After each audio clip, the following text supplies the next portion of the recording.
دوسری طرف ہمارے سامنے ہمارے ملک کا نظام ہے، ہمارے ملک کے حالات ہیں۔ آپ نے اگر سوشل میڈیا کا استعمال کیا ہوگا تو سنا ہوگا، دیکھا ہوگا کہ آج ہمارے اور آپ کے اوپر کس قدر حالات پیش ہو رہے ہیں، کس قدر پریشانیوں سے ہمیں آپ کو دوچار ہونا پڑ رہا ہے۔ کہیں پہ ہمارا آپ کا قتل عام ہو رہا ہے، کہیں ہمیں آپ کو پریشان کیا جاتا ہے، کہیں گولیوں سے ہمیں آپ کو بھوک دیا جا رہا ہے، کہیں تلوار اور برچیوں سے ہم پر حملہ کیا جا رہا ہے۔ ایسا ہو رہا ہے کہ نہیں ہو رہا ہے۔ آج ملک کے حالات بہت ہوتا ہے، لیکن اس جگہ پر ایک سوال یہ پیدا ہوتا ہے کہ وجہ کیا ہے، سبب کیا ہے، علت کیا ہے کہ آج جہاں دیکھیے جسے دیکھیے مسلمانوں کے اوپر، جسے دیکھیے مسلمانوں کو قتل کرنے کا ارادہ، جسے دیکھیے مسلمانوں کو مارنے کی بات، جسے دیکھیے مسلمانوں پر حملہ ہو رہا ہے، جسے دیکھیے مسلمانوں کو ظلم کر رہا ہے، اور وہ اس ظلم کے کرنے کے بعد خود کو کامیاب سمجھ رہا ہے۔ مسلمانوں کو ختم کر دیا تو خود کے لیے کامیابی کی دلیل سمجھ رہا ہے۔ آج ایسے حالات آپ پر کیوں ہو رہے ہیں؟ کیوں آج ہر جگہ ہم ذلیل ہو رہے ہیں؟ کیوں ہر جگہ آج ہم اور آپ ہی مارے جا رہے ہیں؟ ہمیں اور آپ ہی کو کیوں ستایا جا رہا ہے؟ کیوں پریشان کیا جا رہا ہے؟ یہ اور بات ہے کہ مسلمانوں کے اوپر ظلم کرتے کرتے، مسلمانوں کا قتل ناحق کرتے کرتے یہ طریقے اس قدر جھٹی ہو گئے، اس قدر سفاک ہو گئے، اس قدر ظالم ہو گئے، اس قدر ظلم کی عادت پڑ گئی کہ اب یہ نہ صرف مسلمانوں پر ظلم کر رہے ہیں بلکہ اپنے اوپر بھی ظلم کر رہے ہیں، اپنوں کے ساتھ بھی ناانصافی کر رہے ہیں۔ آپ نے چند دنوں پہلے منی پور کا واقعہ دیکھا ہوگا، منی پور کا واقعہ پڑھا ہوگا۔ یہ طریقے پہلے تو مسلمانوں کو اپنا دشمن سمجھ رہے تھے، لیکن جب انہوں نے ظلم پہ ظلم کرنا شروع کیا، ظلم پر ظلم کیا، تو یہ بھول گئے کہ ہمارا دشمن مسلمان تھا، بلکہ ظالموں نے اس قدر ظلم کیا ہے کہ اب ان کا دشمن صرف مسلمان نہیں بلکہ جتنے انسان ہیں یہ سب کو اپنا دشمن سمجھ رہے ہیں۔ اللہ اکبر، یہ ظلم کرنے کی وجہ سے جب انسان ظلم کرنے لگے عادی ہو جاتا ہے، جدید ہو جاتا ہے، پھر اسے ظلم کرنے کی جگہ نہیں ملتی ہے تو وہ اپنے اوپر ہی ظلم کر رہے ہیں۔ اس کی مثال دیکھیں، ایک شخص ہے جو ہم سور کھاتا ہے، نشے کی چیز استعمال کرتا ہے، لیکن جب اسے وہ نشے کی چیز نہیں ملتی ہے، جب اسے نشے کی چیز نہیں ملتی ہے تو وہ کیا کرتا ہے پتہ ہے؟ اپنے نسوں کو کاٹتا ہے، اپنے ہاتھ کو کاٹتا ہے، اپنے آپ کو تکلیف دینا شروع کر دیتا ہے۔ کیوں؟ کیونکہ اسے ظلم کرنے کی عادت ہو گئی۔ پہلے تو وہ نشے کے ذریعے ظلم کر رہا تھا، لیکن جب اسے نشے کی چیز نہیں مل رہی ہے تو وہ یہ نہیں دیکھ رہا ہے کہ یہ میرا ہاتھ ہے یا کسی دوسرے کا ہاتھ ہے، یہ میرا جسم ہے یا کسی اور کا جسم ہے، بلکہ اسے ظلم کرنے کی عادت ہو گئی ہے۔ اب وہ ظلم کرنا چاہتا ہے، ظلم کرنا چاہتا ہے، دوسرے کا ہاتھ ہو یا اپنا ہاتھ ہو، وہ جب تک ظلم نہیں کرتا ہے اس کے دل کو ٹھنڈک نہیں ملتا، اس کے دل کو آرام نہیں ملتا، اس کے دل کو سکون نہیں ملتا۔ ان ظالموں نے پہلے مسلمانوں پر ظلم کیا، جب انہیں ظلم کرنے کے لیے مسلمان نہ ملے اور اس قدر ظلم کرنے کے عادی ہو گئے تو یہ اپنے اوپر ہی ظلم کرنا شروع کر دیے، اپنے لوگوں کو ہی قتل کرنا شروع کر دیے، اپنے لوگوں کو ہی مارنا شروع کر دیے۔ ایسے لوگوں کو ہی اردو زبان کے اندر آتنکواد کہا جاتا ہے، جو یہ نہیں دیکھتے کہ سامنے کون ہے، اپنا ہے، بیگانہ ہے، مجرم ہے، بے گناہ ہے، گناہ گار ہے یا بے گناہ ہے، لیتے نہیں بس ان کی یہ عادت ہوتی ہے، ان کا یہ شوق ہوتا ہے کہ وہ کسی کے اوپر ظلم کرتے ہیں، اور جب وہ ظلم کرتے ہیں تو انہی ظلم کرنے والے ظالموں کو ٹیررسٹ کہا جاتا ہے۔ آج جو انسانیت کا دشمن ہے، آج جو مسلمانوں کا دشمن ہے، آج جو ابن آدم کا دشمن ہے، آج جو بنات حوا کا دشمن ہے، وہی حقیقت میں ٹیررسٹ ہے، وہی حقیقت میں آتنکواد ہے۔ آج کی حکومت کو یہ سمجھ نہیں آ رہا ہے، آج کی حکومت ان ظالموں کا ساتھ دے رہی ہے لیکن انہیں پتہ نہیں، اور آج کے نام نہاد انسان ان ظالموں کا ساتھ دے رہے ہیں اور خوش ہو رہے ہیں، نعرہ بازیاں کر رہے ہیں کہ مسلمانوں کو مارا جا رہا ہے۔ ارے مت بھولو، آج وہ ظالم ایک مسلمان کو مار کر ان کے خون ناحق سے اپنے دل کو تسلی دے رہے ہیں۔ جب وہ مسلمانوں کو خون ناحق نہ بہا پائیں گے، جب انہیں مسلمان قتل کرنے کو نہ ملیں گے، تو وہ اپنے دل کے سکون کے لیے تمہارا ہی خون بہاتا ہوگا، تمہارا ہی خون بہائے گا۔ آج تمہیں سمجھ نہیں آ رہا ہے، تم سمجھ رہے ہو کہ وہ اچھا کام کر رہے ہیں، تم سمجھ رہے ہو کہ وہ بہت بہتر کام کر رہے ہیں، بہت باقی کا کام کر رہے ہیں۔ نہیں مسلمان، جو مسلمان کا دشمن ہوتا ہے وہ نہ صرف مسلمان کا دشمن ہوتا ہے بلکہ وہ انسان کا دشمن ہوتا ہے، انسانیت کا دشمن ہوتا ہے۔ اگر کوئی ایک مسلمان کو قتل کرتا ہے تو وہ نہ صرف ایک مسلمان کو قتل کرتا ہے بلکہ دنیا کے اندر جتنے انسان ہیں وہ اس انسان کو نہیں بلکہ انسانیت کو قتل کرتا ہے۔ اور اگر انسانیت دنیا سے اٹھ گئی تو نہ ہندوستان کے اندر، نہ دنیا کے اندر، نہ زمین کے اوپر مسلمان باقی رہے گا، نہ مسلمان کے علاوہ دوسرے طرف کے لوگ باقی رہیں گے۔ باقی رہ پائیں گے کیا؟ کوئی بات ہی نہیں رہ پائے گا۔ کیوں؟ اس لیے کہ انسانیت کے اندر جس قدر مسلمان شامل ہے، غیر مسلمان بھی شامل ہے۔ جس قدر انسانیت کا اہتمام اور ایک انسان بن کر مسلمان زندگی گزارنا چاہتا ہے، آپ اپنے پڑوس میں بسنے والے غیر مسلموں سے پوچھیں، وہ بھی یہی کہے گا کہ ہم ایک انسان بن کر زندگی گزارنا چاہتے ہیں۔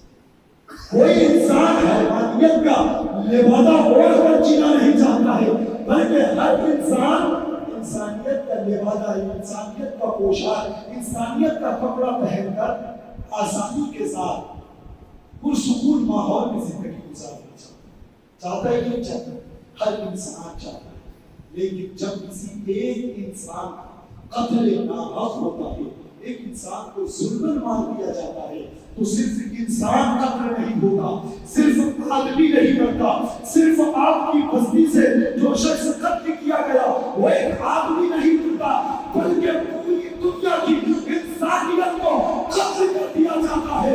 پوری دنیا کے ابن آدم کو، پوری دنیا کی بنات حوا کے انسانیت کو قتل کر دیا جاتا ہے، اور پھر انسان کے حق کو بل سے نظر نہیں رکھا جاتا ہے، انسان کے حقوق کو برباد کر دیا جاتا ہے، انسانیت کے حق کو ختم کر دیا جاتا ہے۔ اور جب دنیا سے انسانیت ختم ہو جائے گی، جب دنیا سے انسانیت ختم ہو جائے گی تو پھر اس کے بعد دنیا کی بھی کوئی ضرورت نہیں رہ سکتی۔ انسانیت ختم ہو جائے گی تو پھر دنیا کی بھی کوئی ضرورت نہیں رہ جائے گی، دنیا کی بھی کوئی حیثیت نہیں رہ جائے گی، دنیا کے ان حسین نظاروں کا بھی کوئی معنی اور مطلب نہیں رہ جائے گا۔ کیوں؟ اس لیے کہ آپ ایک 5 منزلہ خوبصورت مکان تیار کر رہے ہیں، 5 منزلہ خوبصورت مکان تیار کرانے کے بعد اس میں کوئی شخص نہ رہے، نہ آپ اس میں رہیں، نہ دوسرے رہنے کے لیے آپ رہیں، بتائیے وہ مکان خوبصورت کہلائے گا؟ کہلائے گا؟ آپ جب اس میں جائیں گے کوئی آدمی اس گھر میں آپ کو نہیں ملے گا، آپ کو اچھا لگے گا؟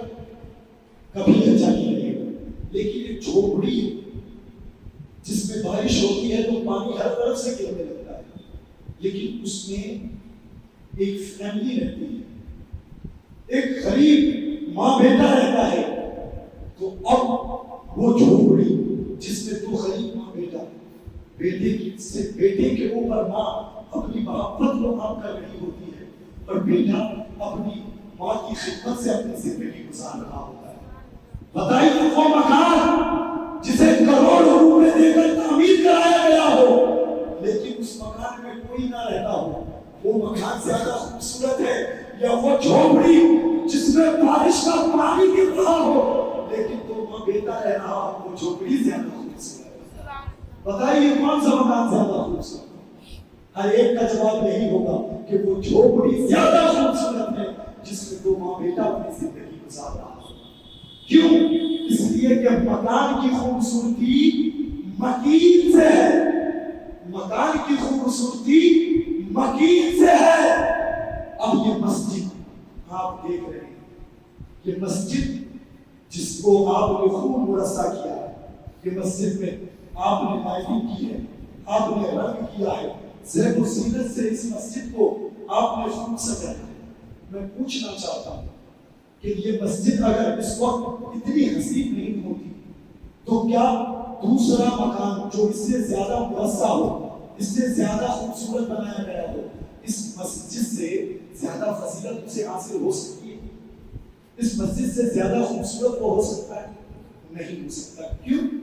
اس لیے کہ یہ مسجد خوبصورت بنائی جائے یا نہ بنائی جائے، اس مسجد کو زینت بخشی جائے یا نہ بخشی جائے، اس مسجد میں لائٹنگ کا کام اور رنگ و روپ کا کام کیا جائے یا نہ کیا جائے، کر دیا جائے تو بھی یہ مسجد اللہ کا گھر ہے، نہ کیا جائے تو بھی یہ مسجد اللہ کا گھر ہے۔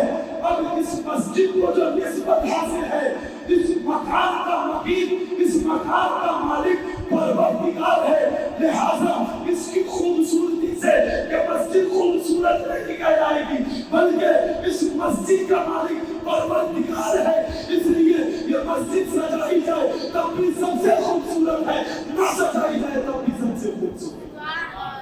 تو مسجد یہ اللہ کا گھر ہے، اللہ کا گھر ہے، اس گھر کا مالک اللہ ہے، اور گھر کی خوبصورتی گھر والوں کی وجہ سے ہوتی ہے، مکان کی خوبصورتی مکان والوں کی وجہ سے ہوا کرتی ہے۔ آج چیخ چیخ کر تم کہتے ہو، آج چیخ چیخ کر پوری دنیا کہہ رہی ہے، ہم فخر کے ساتھ کہتے ہیں کہ ہمارا یہ ملک عزیز ہندوستان تمام ممالک سے خوبصورت ہے۔ یہ سبحان اللہ، لیکن اس کی خوبصورتی کی راز کیا ہے؟ ہم نے پہلے ہی بتایا کہ مکان کی خوبصورتی مکین سے، ملک ہندوستان اگر خوبصورت ہے تو کس وجہ سے ہے؟ ملک ہندوستان اگر خوبصورت ہے تو ہندوستان کے اوپر بسنے والے انسان کی وجہ سے خوبصورت ہے۔ ہر مکان کی خوبصورتی مکین کی وجہ سے ہے۔ اگر ہندوستان خوبصورت ہے تو یہاں بسنے والے لوگوں کی وجہ سے خوبصورت ہے۔ اگر ایک ایک کر کے ہندوستان کے اوپر بسنے والے لوگوں کو قتل کر دیا جائے گا تو نہ ہندوستان خوبصورت باقی رہ جائے گا، نہ ہندوستان کے شہر خوبصورت رہ جائیں گے، نہ ہندوستان کے گاؤں خوبصورت رہ جائیں گے۔ اگر ہندوستان کی خوبصورتی کو باقی رہنے دینا چاہتے ہو تو ہندوستان کے اوپر بسنے والے انسان کو ان کے حقوق کے ساتھ بسنے کا حق دلایا جائے، حق دلایا جائے، تبھی جا کر یہ ہندوستان خوبصورت کہلائے گا۔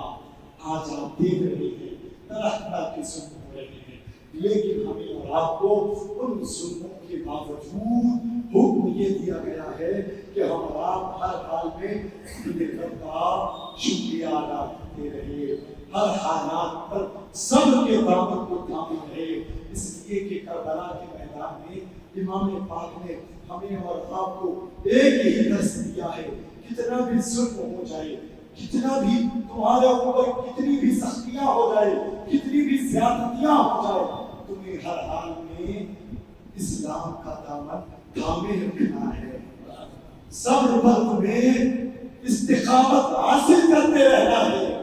آج یہ دنیا سوچ رہی ہے کہ ایک دو مسلمان کو یا 100-200 مسلمان کو 500 مسلمان کو قتل کر دیا جائے تو اسلام ختم ہو جائے گا۔ ارے تم کسے ڈرا رہے ہو؟ ہم نے تو کربلا کے امام کو پڑھا ہے، ارے ہم اپنی جان کو قربان کر سکتے ہیں، اپنے خاندان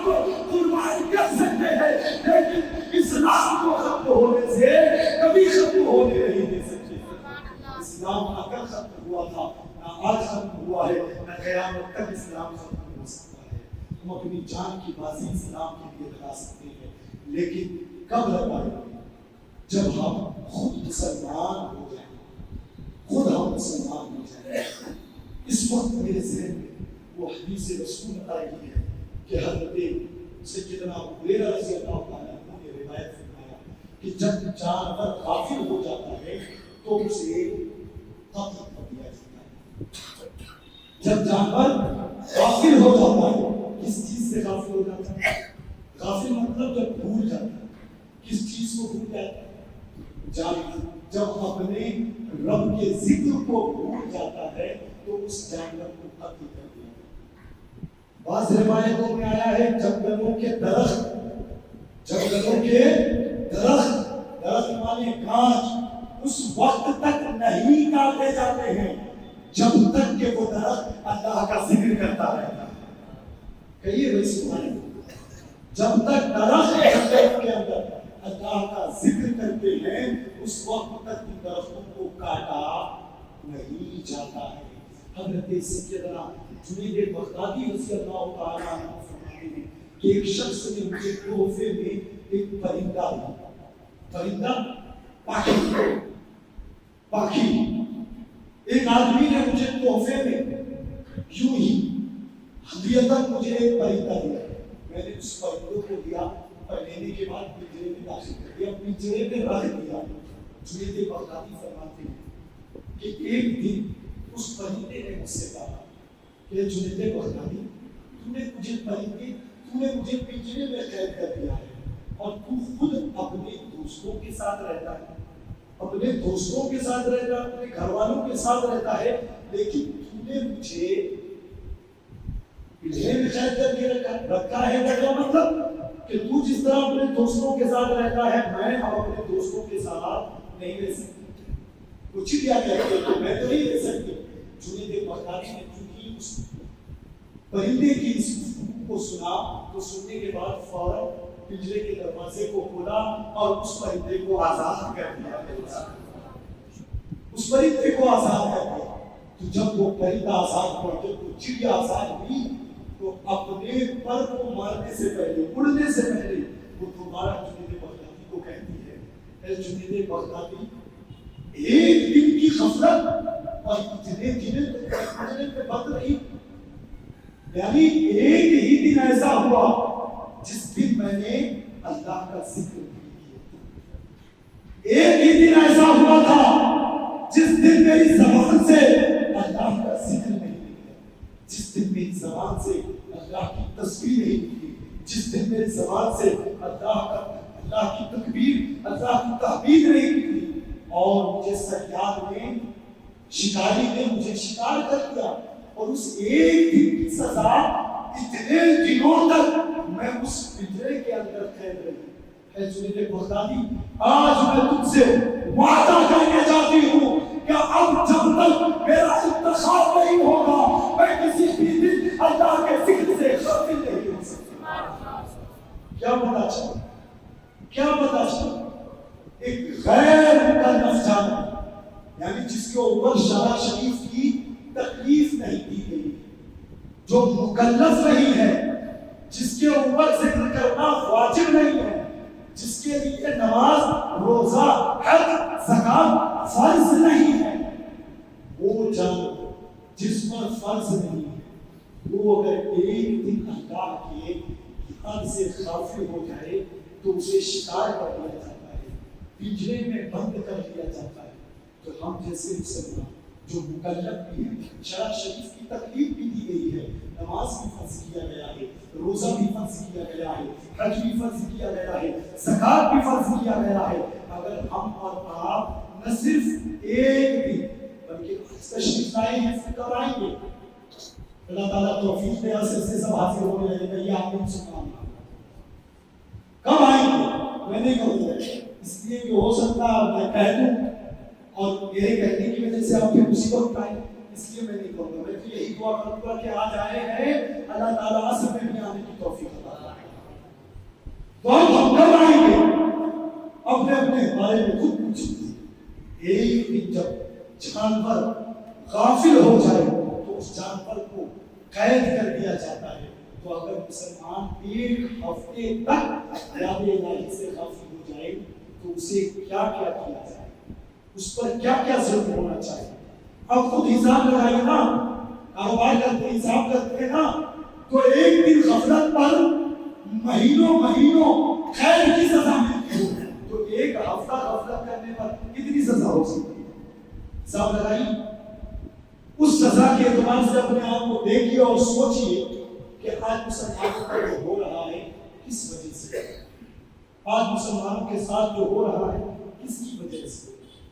یہ ہمارے اور آپ کی شامت نفس کی وجہ سے, یاد الہی سے غفلت کی وجہ سے, ذکر الہی سے غافل ہونے کی وجہ سے ہو رہا ہے. صبح کے وقت اللہ کی رحمتیں نازل ہوتی ہیں اور صبح کے وقت پوری دنیا سیر و تفریح کر رہی ہوتی ہے, تب مسلمان سو رہے ہوتے. بتائیے جب مسلمان, جب اللہ کی رحمت نازل ہوتی ہے اس وقت سو رہا ہوتا ہے. جب صبح کے وقت رحمت ہی نازل نہیں ہوئی تو دوپہر میں برکت کہاں سے مل سکتی ہے, شام کے وقت برکت کہاں سے حاصل ہو سکتی ہے. جمعہ کے دن ہزار کو وقتی نماز مسجد کو ڈالے, مسجد کے سائے پہ جگاتی ہے, مسجد کے سائے پہ جگاتی ہے. مسجد کا سایہ جن کے گھر پر پڑ رہا ہے, کم از کم یہ تو خیال کریں کہ اللہ نے ہمیں اتنی بڑی توفیق دی ہے کہ اپنے گھر کے سامنے ہمارے گھر عطا فرمائے, اپنے گھر کے سامنے ہمیں گھر عطا فرمائے. ہم تو کم از کم اللہ کے گھر کو آباد کریں. کہ مسلمانوں تم اللہ کے گھر کو آباد کرنے کے لیے جب اپنے گھر سے چل کر آتے ہو, چاہے 1 کلومیٹر سے ہو یا 2 کلومیٹر سے ہو, تم اپنے گھر سے روانہ ہوتے ہو, پہلا قدم رکھتے ہو, تم اللہ کے گھر کو تنہا آباد کرنے آتے ہو. پروردگار تمہارے گھر کو آباد کرنے کے لیے آسمان سے فرشتوں کو نازل فرمانے والا ہے. آؤ تو صحیح, کیوں سوچ رہے ہو 2 کلومیٹر سے آپ کے گھر کیا حال ہوگا. ارے آؤ تو صحیح, آ کر دیکھو. تم مسجد میں آؤ گے, پروردگار تمہارے گھر میں اپنے رحمت کے فرشتوں کو نازل فرمائے, وہ تمہارے گھر میں رحمت اور برکت لے کر حاضر ہے. میں یہ عرض کر رہا تھا کہ آج جو کچھ ہو رہا ہے یہ صرف ان کی وجہ سے نہیں بلکہ اس میں کچھ ہمارا بھی قصور ہے. ہمیں اپنی سدھار کی ضرورت ہے, ہمیں اپنے نفس کی اصلاح کرنے کی ضرورت ہے. جس دن ہم نے آپ نے اللہ کے ذکر سے اپنے سینے کو معمور کر لیا, اللہ کے ذکر سے اپنے آپ کو ہم نے تھام دیا, انشاءاللہ العزیز پوری دنیا اگر طاقت لگا دے پھر بھی ہمارا کچھ بگاڑ پیدا نہیں کر سکتا. انشاءاللہ وقت زیادہ ہو گیا ہے, یہیں پر اپنی گفتگو ختم کرتا ہوں. رب کے حضور دعا کرتا ہوں اللہ تعالیٰ ہمیں آپ کو سب کو راہ راست کی ہدایت عطا فرمائے. اللہ تعالیٰ ہم سب کو صراط مستقیم پر چلنے کی توفیق عطا فرمائے.